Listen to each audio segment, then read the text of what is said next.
Welcome back to Dad's Foxbody Garage. Happy Thanksgiving.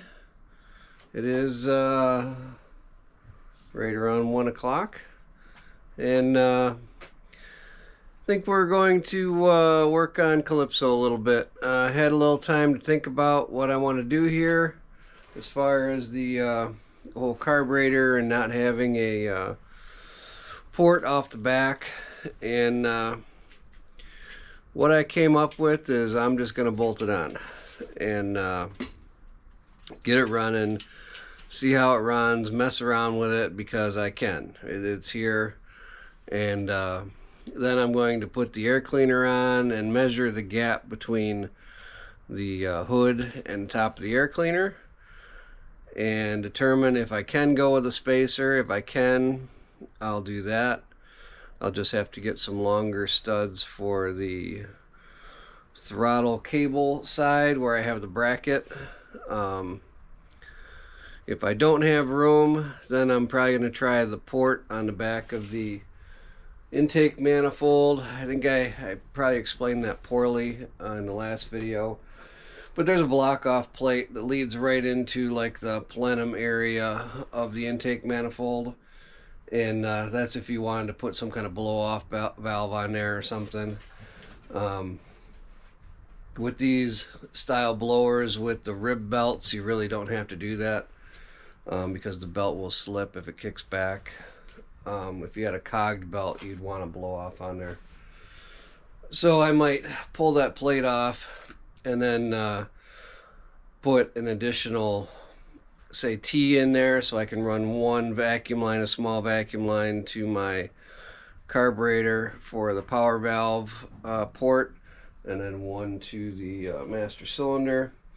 And the master cylinder already has the one-way vacuum valve plug on the vacuum diaphragm, the whatever you call that, assist. So I think that's what I'm going to do for now, and I got to get it warmed up in here though. It's in the 30s. It's beautiful outside, but I'm going to close the door and throw this thing on and tighten it up, and we'll see how it runs. Alright, so there we go. Carb is on. It did fight me a little bit on fuel leaks. One of the nylon pieces here between this joint here, show you closer up here. See how there's a nylon seal here and back here. One of them, the front one, wasn't put on at the factory just in the right position. There's like a step in there. So that had a leak. Not a big deal because they do give you 2 extras. And I wasn't going to run the gauge. It had like a pipe plug-in T there because I was going to run my gauge on my fuel pressure regulator when I get that hooked up. But they didn't have Teflon on that, and it was just in there loose, and I didn't check it. You know, my fault. Started coming out of there, so I'm like, well, since I got to take it out anyways, I'll just put the gauge back there. I may move it or leave it, I don't know. I mean, you don't do a whole lot with the gauge, just, yep, it's got fuel pressure, right? I did fire it up and was really close right out of the box. A little bit rich on the idle, but was idling, you know, fired up and idled. You know, I'm like, wow, that's something. I had to turn the idle mixture screws 1/4 of a turn. I might have to tweak with that going forward. I mean, it's cold out, right? But I think I was reading 11 and change on wideband. It seems to be happy in that range. What else is going on? Oh, the throttle linkage is a little bit different than the Holly I had. Holly had like a lower portion that would hang down, so it would kind of like pivot in the middle.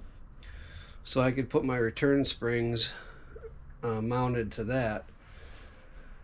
And it was out of the way of the air cleaner and everything, but I had to, you know, just get creative and hook them onto this for now. It's not ideal. I'm going to have to do something going down the road with that. Maybe move them, I don't know. But I had this block mounted to the back, and the holly would hang down here, and I could just pull it, you know, closed in the back. Which, you know, I'll figure it out. Maybe I can cut a little piece off of one of these hollies up here and screw it onto that bracket or something like that. Just need something to give it a little leverage on the bottom side of the pivot so I can have my return springs out of the way. Anyhow, let me fire it up. Let me put this guy down here and hook up my remote starter here. Try not to shake the camera too much. Can you see the car? Yep, okay. Got a the old remote starter from back in the day. This is my dad's. Greatest little invention. So let me turn the car on.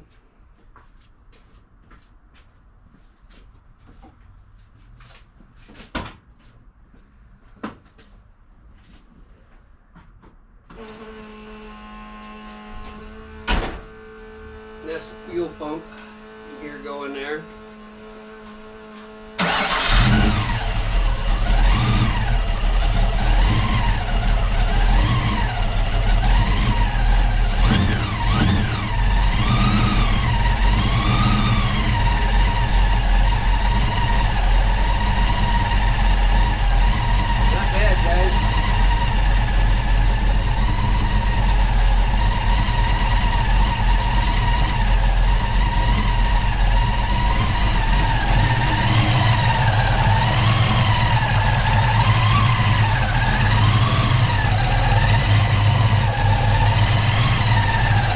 Take the idle up a little bit, but like I said before, I have to get the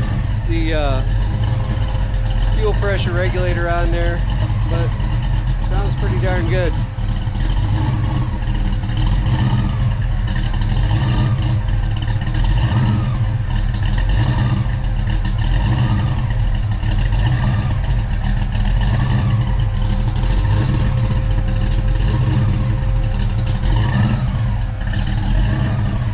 Probably take the idle up a little bit, surge it a little bit, but it's kind of typical for this setup.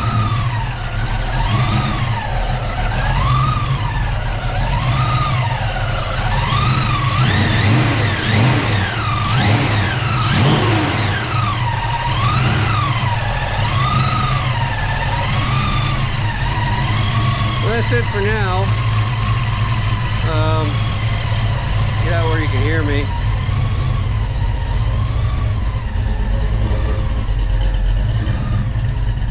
So that's it for now. I'm gonna start coming up with a plan for the brake vacuum assist. Like I said, probably go off a T on the back of the intake manifold, but that's it for today, and happy Thanksgiving everyone, and thanks for watching.